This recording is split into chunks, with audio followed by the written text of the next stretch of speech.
نماز کے واجبات میں سے یہ بھی ہے کہ قرات کے لیے فرضوں کی پہلی 2 رکعتوں کو معین کرنا واجب ہے۔ یعنی اگر کسی سے فرضوں کی پہلی 2 رکعتوں میں سے قرات رہ جائے، بھولے سے نہیں کر سکا، کیونکہ قرات کرنا فرض ہے اور پہلی 2 میں واجب ہے یعنی معین کرنا، تو اگر تیسری یا چوتھی فرض کی رکعت میں قرات کر لیتا ہے تو اس میں واجب کا تارک ہوگا، اس کی نماز سجدہ سہو کے ساتھ درست ہو جائے گی۔ تو پہلی 2 رکعتیں جو فرض کی ہیں انہیں معین کرنا قرات کے لیے یہ واجب ہے، اور اس کے علاوہ سنتیں نوافل جتنی بھی ہیں، فرضوں کے علاوہ جتنی نمازیں، ان کی ہر ایک رکعت کے اندر قرات کرنا یہ فرض ہے۔ اور اس کے بعد التحیات پڑھنا، جسے تشہد کہتے ہیں، پہلی بیٹھک کے اندر بھی، یعنی جب ہم 2 رکعت پڑھنے کے بعد بیٹھیں گے اس کے اندر بھی بیٹھنا بھی واجب ہے، یعنی 4 رکعت والی نماز ہے یا 3 رکعت والی نماز ہے تو 2 کے بعد بیٹھنا بھی واجب ہے، اور اس کے اندر التحیات پڑھنا بھی واجب ہے۔ عبدہ رسولہ تک التحیات پڑھنا واجب ہے، اور عبدہ و رسولہ سے آگے کچھ نہ پڑھنا یہ بھی واجب ہے۔ یعنی اگر کوئی بھول سے پہلی بیٹھک کے اندر 2 رکعت کے بعد بیٹھنے کے بعد التحیات پڑھتا ہے اور بھولے سے وہ درود شریف شروع کر دیتا ہے، آگے پڑھ لیتا ہے، تو اس لیے اس پر سجدہ سہو آئے گا کہ آگے نہ پڑھنا واجب تھا۔ التحیات پڑھنا بھی واجب ہے، اور التحیات کا ایک ایک لفظ پڑھنا واجب ہے۔ یعنی اگر کوئی ایک لفظ بھی بھول گیا، رہ گیا، غلطی سے نہیں پڑھ سکا تو اس کو سجدہ سہو کرنا پڑے گا۔ تو 2 رکعت کے بعد بیٹھنا بھی واجب، اور اس کے ساتھ بیٹھنے کے اندر التحیات پڑھنا بھی واجب، اور التحیات کے آگے کچھ نہ پڑھنا بھی واجب ہے۔ اور اس کے علاوہ جب 3 رکعت والی نماز ہے یا 2 والی ہے یا 4 والی ہے،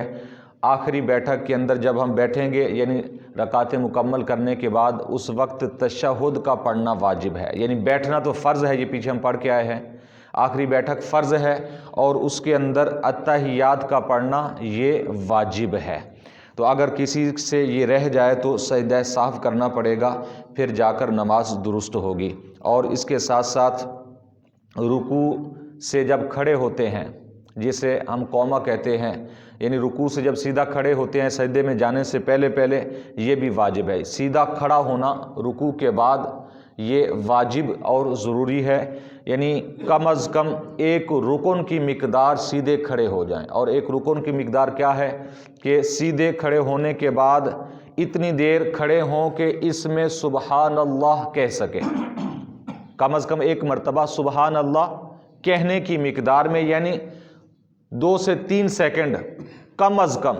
کھڑا ہو جائے تو پھر جا کر یہ واجب ادا ہوگا۔ جیسا کہ ہمیں جلدی میں اکثر ایسا ہوتا ہے کہ بس سیدھے کھڑے ہوئے نہیں ہیں، سیدھے ہوتے ہیں ساتھ ہی سجدے میں چلے جاتے ہیں، اس طرح واجب چھوٹ جاتا ہے۔ واجب چھوٹ گیا تو نماز نہیں ہوگی بغیر سجدہ سہو کے۔ تو اس لیے اس کے اندر احتیاط کرنی ہے کہ قومہ کرنا یہ واجب ہے، کہ رکوع سے جب سیدھے کھڑے ہوں تو کچھ دیر رکیں، اس کے بعد پھر سجدے میں جائیں۔ اور دونوں سجدوں کے درمیان جلسہ، یعنی ایک سجدہ کرنے کے بعد پھر بیٹھ جانا سیدھے ہو کر، یہ بھی واجب ہے، اسے جلسہ کہتے ہیں۔ اور اس کے اندر بھی کم از کم ایک رکن کی مقدار بیٹھنا واجب ہے، کہ ایک رکن کی مقدار یہی ہے کہ سبحان اللہ یہ کہنے کی، یا اتنی یعنی خاموش رہیں تب بھی ہے، بلکہ بعض بزرگوں نے یہ بھی لکھا ہے کہ مستحب یہ ہے کہ دونوں جلسوں کے درمیان جب آپ بیٹھیں تو رب اغفر لی کہہ لیا کریں، رب اغفر لی، تو اس میں جلسہ بھی صحیح طریقے سے ادا ہو جائے گا، رکن بھی ادا ہو جائے گا، اور یہ ایک قسم کی دعا بھی ہو جائے گی۔ رب اغفر لی کا معنی ہے میرے رب مجھے بخش دے، اے میرے رب مجھے بخش دے، یہ بھی کہہ سکتے ہیں، یہ زیادہ ثواب ہے اس کے اندر۔ یعنی دونوں سجدوں کے درمیان یہ واجب ہے جلسہ کرنا بھی۔ اور اس کے بعد تعدیل ارکان، یعنی جو رکن ہے جس جگہ پر اسے اس جگہ پر ادا کرنا، تعدیل ارکان۔ اور اطمینان کے ساتھ ادا کرنا یہ بھی واجب ہے، یعنی آگے پیچھے بھی نہیں رکن کرنے، یعنی جیسے پہلے رکوع ہے بعد میں سجدہ ہے، سجدہ پہلے کر لیا رکوع بعد میں کر لیا تو واجب اس میں ترک ہو جائے گا، فرض و ادا ہو جائیں گے نماز کے۔ یعنی اگر کسی نے غلطی سے رکوع نہیں کیا ہے سجدے میں چلا گیا تو اب کیا کرے؟ سجدے دونوں کرے، اگر نماز درست کرنی ہے تو سجدے دونوں کرنے کے بعد میں رکوع کر لے۔ اب ترتیب تو خراب ہو جائے گی، ترتیب قائم رکھنا یہ واجب تھا، فرض ادا ہو گئے تو اب سجدہ سہو کرنا پڑے گا، نماز درست ہو جائے گی۔ تو یہ اس کے اندر تعدیل بھی اور اطمینان بھی یہ واجب اور ضروری، یعنی اطمینان کا مقصد یہ ہے کہ سجدے میں جائیں یا رکوع میں ہیں، کوئی بھی رکن ادا کر رہے ہیں اس کے اندر مطمئن ہو جائیں، مرغے کی طرح ٹھونگے مارنا، جیسا کہ حدیث پاک کے اندر بھی ہے، آپ علیہ الصلوۃ والسلام نے فرمایا کہ ایسے لوگ بھی آئیں گے کہ 50 برس تک 60 برس تک نمازیں پڑھیں گے، نمازیں قبول نہیں ہوں گی، اس لیے کہ آپ علیہ الصلوۃ والسلام نے فرمایا کہ وہ مرغے کی طرح ڈھونگے ماریں گے زمین پر، یعنی سجدے میں گیا پھر کھڑا ہو گیا، پھر گیا پھر کھڑا ہو گیا، جلدی جلدی نماز پڑھنا، تو اس میں نماز نہیں ہوتی، بسا اوقات فرض بھی رہ جاتے ہیں، واجب بھی اس میں رہ جاتے ہیں۔ تو اطمینان کے ساتھ نماز پڑھنا کہ کم از کم سجدے میں جائیں اور اتنی دیر رکیں کہ ایک مرتبہ ہم تسبیح پڑھ لیں تو پھر جا کر فرض ادا ہوگا، رکوع میں بھی کم از کم ایک مرتبہ تسبیح پڑھنے کی مقدار رکنا فرض ادا ہوگا۔ ہمارے ہاں کیا ہوتا ہے کہ جاتے ہوئے ایک